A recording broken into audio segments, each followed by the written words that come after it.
Today I'm going to discuss illegal immigration. The title is The Cost of Illegal Immigration. Bear with me. Illegal immigration is a cancer that has metastasized in America. Granting amnesty to illegal immigrants would cost American taxpayers an additional $6.3 trillion to add to our already $17 trillion deficit, according to a new report by the Heritage Foundation.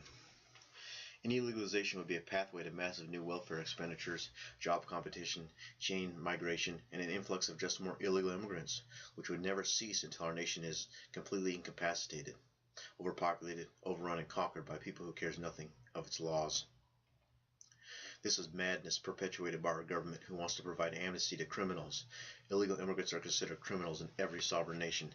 Every nation enforces its immigration policies. It keeps a nation secure. It is a defensive mechanism from foreign invasion. This influx would incessantly increase our deficit. There would inevitably be no end to our national debt. Illegal immigrants provide nothing of substance that we can utilize in America. They bring nothing in terms of technology, wealth, education, or anything important and or of significance to our nation. Most illegal immigrants are poverty-stricken, and most are uneducated and do not attempt to learn the language of the land. They steal our jobs while Congress facilitates outsourcing and offshoring of the American jobs by the thousands weekly. That same Congress imports 182,000 legal immigrants monthly who need jobs. Another estimated 100,000 illegal aliens arrive each month without jobs. All those immigrants seize jobs from American-born citizens at slave wages. Jobs for native-born U.S. citizens are scarce as it is, and we cannot continue to allow this to commence unabated. At these recorded numbers, the real number of illegal immigration is recorded at 30 million, not the contrived number of 11 million espoused by the mainstream media. Illegal immigration is also exorbitantly expensive to finance. They cost U.S. taxpayers almost $340 billion annually, reported by the National Research Council. Many illegal immigrants use the excuse that they are crossing the border into the United States at a chance at a better life. While this may be partially true, we cannot afford it. As the numbers provided show, we have enough detrimental problems on our plate to digest that we need to compound it further with illegal immigration. The national debt is at a staggering $17 trillion and rising. Our nation is bankrupt. Taxes continue to climb. The middle class continues to shrink. Politicians continue to pass draconian legislation that is unconstitutional, bypassing Congress if need be. We as a nation cannot continue down this path of destruction.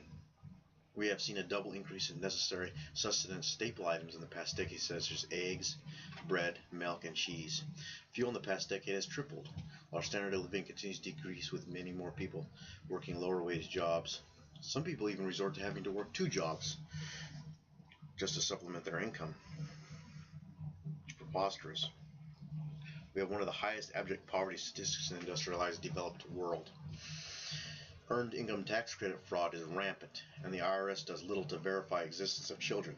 Clean air and climate change, whether it be natural or man-made, are unsustainable as long as U.S. population grows, driven by unending immigration.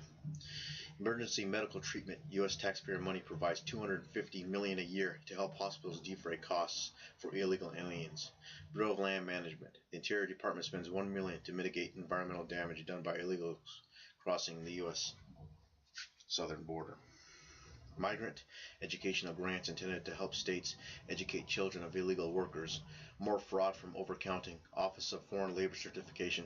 Immigrant workers depress wages for U.S. citizens, resulting in declines in federal revenues at $100 billion on an annual basis. Once illegal immigrants cross the proverbial threshold of American soil, half of them work off the books and do not pay $400+ billion annually, according to a Bear Stearns report. Additionally, they form the second largest underground economy in the world. Both legal and illegal immigrants send $80 billion back to their home countries in cash transfers on untaxed money. 300,000 pregnant Mexican women cross the border to birth their babies, known as anchor babies. In American hospitals, an average cost of $6,000 per birth with no complications. If the child suffers heart defects, Down syndrome, autism, or any other problems, the costs jump to $500,000 with long-term care to the millions of dollars financed by the American taxpayer. There's a drug war that has been going on in Mexico for decades. The drug lords control many of the provinces, i.e. regions of Mexico, and many innocent Mexican citizens are routinely slaughtered by the cartels on a routine basis because they cannot defend themselves, since firearms have been systematically outlawed in Mexico. Mexico has one of the highest gun-related homicides per capita in the world, and some Mexican politicians, police officers, and military personnel work under the auspices of the Mexican drug cartels in tandem with elements within the CIA and other U.S. alphabet groups who have provided resources to the Mexican drug cartels, such as weapons. Have also provided kickbacks as well. The U.S. government and its no-effort clause to stifle the drug problem that the United States government seems to be facilitating, with much of it leaking into the United States. When illegal immigrants migrate to the United States, they are overwhelmingly liberal, because most illegal immigrants want to be provided, or in many cases are provided, U.S. government assistance. More than half of all illegal immigrants are on the welfare program. These are frightening times for our nation, because most liberals advocate the abolishment of the second. If they were successful, you would see a surge in gun-related homicides nationally. You would also witness an increase in Mexican drug cartels on the United States borders killing U.S. citizens without prejudice. They would run rampant in the United States just as they do in Mexico. Cities in the United States that have banned guns reflect that statistic. There is no room for debate on this subject. Abolishing the second would guarantee the end of the Bill of Rights. The second is the cement that keeps the politicians from the complete evisceration of the United States Constitution, especially the first 10, which are vital to our freedoms. Securing a nation's borders are critical to the survival of any sovereign nation. U.S. military personnel defending our nation overseas is futile and a complete fallacy, for how can they defend our borders when they are half a world away? I could make an entire video based on this premise alone.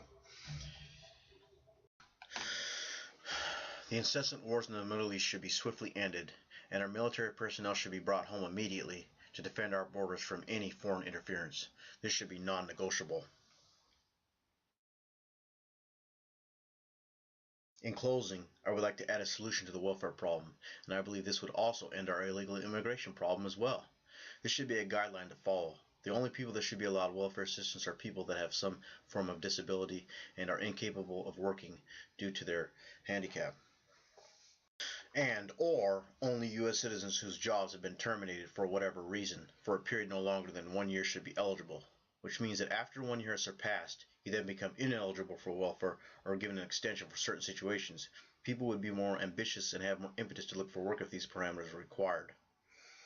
It would also help to repair our nation's fragile economy, and many illegal immigrants would have no incentive to come here, and many would go home.